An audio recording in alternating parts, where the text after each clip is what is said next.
Welcome to our channel world teacher news. Sadguru Subrahmanyam garu చెప్పినటువంటి జ్ఞాన ప్రసూనాలు. మన వీడియోలన్నీ కూడా మతానికి కులాలకు సంబంధించినవి కానే కావు. నేను అనే దాని గురించి చెప్తున్నాం. నేను ఎవరు? ప్రతి ఒక్కడూ కూడా నేను అనాల్సిందే.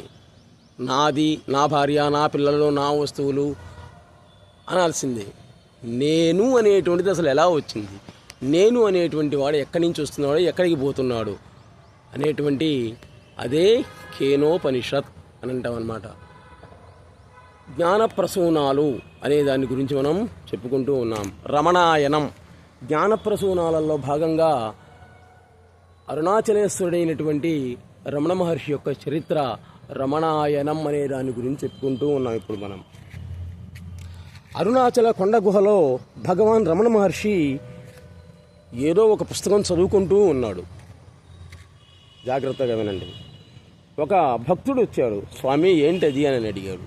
ఇది నా చరిత్రే, నా చరిత్ర, దిస్ ఈజ్ మై హిస్టరీ, ఇది నా చరిత్రే అని అన్నాడు అనమాట. తీరా ఈయన చరిత్ర ఈయన రాసుకొని చదువుకోవటం ఏంది అనేటువంటి ఉద్దేశంతో పరిశీలించాడు. తర్వాత దాన్ని అసలు ఏంది ఇది అని తీరా చూస్తే ఆ పుస్తకం ఏంటంటే అది కేనోపనిషత్. ఉపనిషత్తుల్లో ఒకటి కేనోపనిషత్. అది చదువుకుంటూ ఉన్నాడు అనమాట. ఆయనే రాసుకొని చదువుకుంటూ ఉన్నాడు. కేనా ఎవరి చేత, సంస్కృతంలో కేనా కాభ్యాం కైహి, తృతీయ విభక్తి ఏకవచనం. అది ఎవరి చేత అని అంటాం. ఉప అంటే సమీపంలో, నిషత్ అంటే ఉంచబడింది, అది దాని అర్థం. కేనోపనిషత్ అంటే అదనమాట. అది చదువుకుంటూ ఉన్నాడు. అసలు ఏంటబ్బా ఇది? ఈయన కేనోపనిషత్ చదువుకుంటూ మరి నా చరిత్ర అంటున్నాడు. కాబట్టి రమణ మహర్షి చెప్పింది అబద్ధం అనుకుందామా? కానే కాదు. అది మరి ఆయన చరిత్ర కాదు కదా, కేనోపనిషత్తు కదా.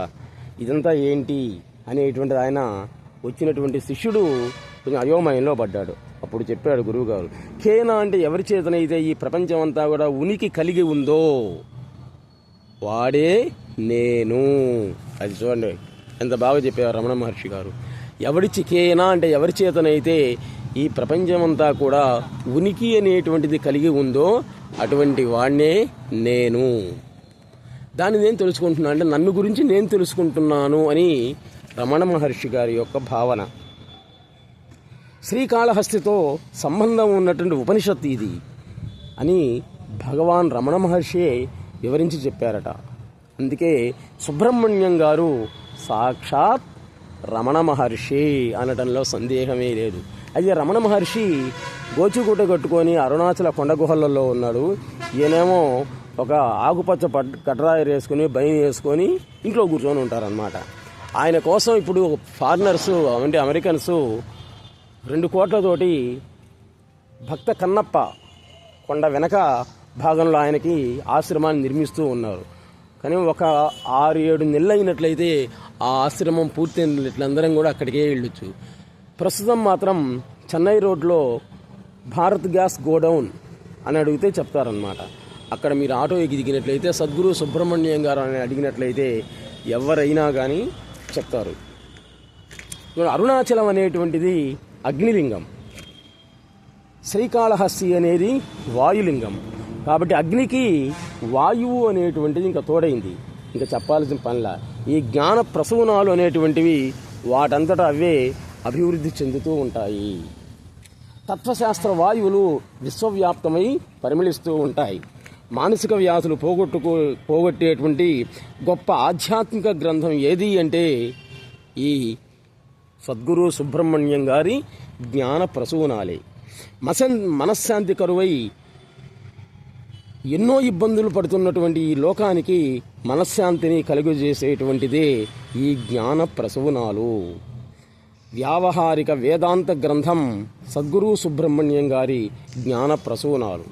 ఎవ్వనిచే జనించు జగము, ఎవ్వని లోపల నుండు లీనమై, ఎవ్వని ఎందు డిందు పరమేశ్వరుడెవ్వడు, మూల కారణం వెవ్వడు, అనాది మధ్య లయుడెవ్వడు, సర్వము తానైన వానెవ్వడు, వాణ్ణిన్ ఆత్మభవున్.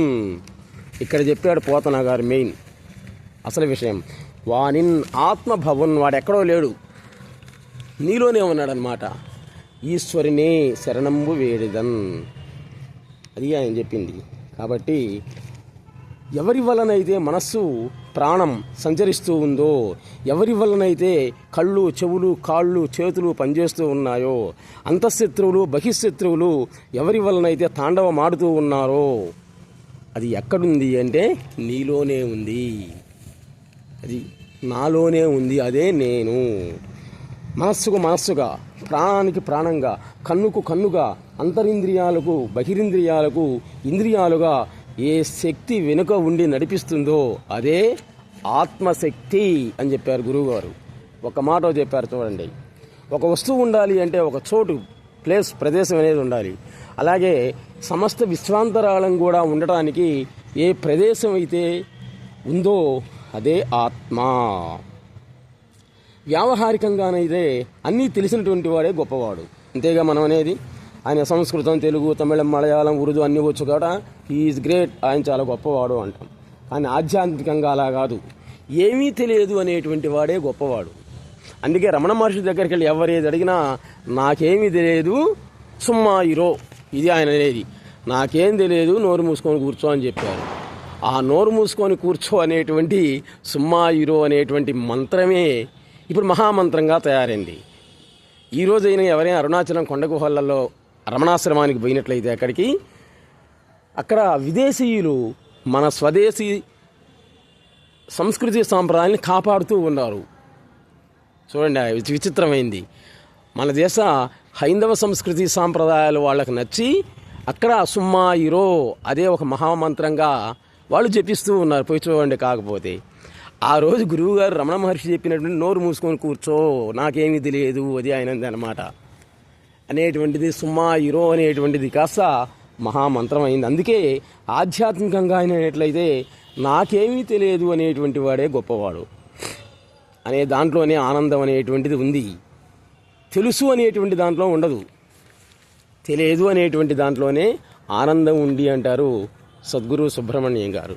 నిజమే ఆయన అనేది. ఎందుకంటే నాకు తెలుసు అన్నాం అనుకోండి, ప్రతి ఒక్కడు వచ్చి నిన్ను ఇంకన్నీ అడుగుతూ ఉంటాడనమాట, డౌట్లన్నీ అడుగుతూ ఉంటాడు.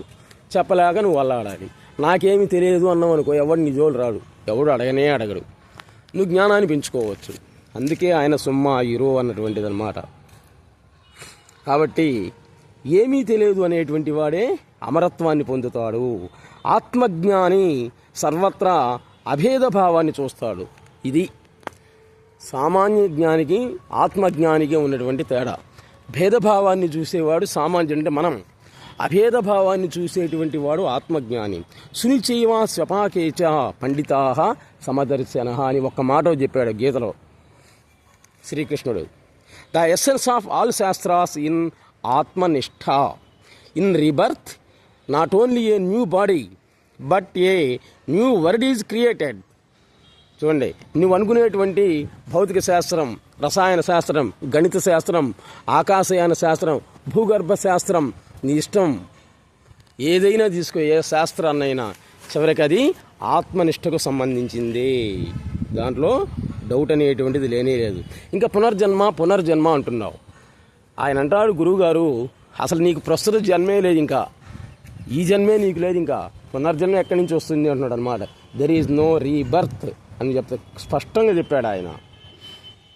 ఆ రీబర్త్ అనేటువంటిదే ఉన్నట్లయితే పునఃసృష్టి అనేటువంటిదే జరగాలి.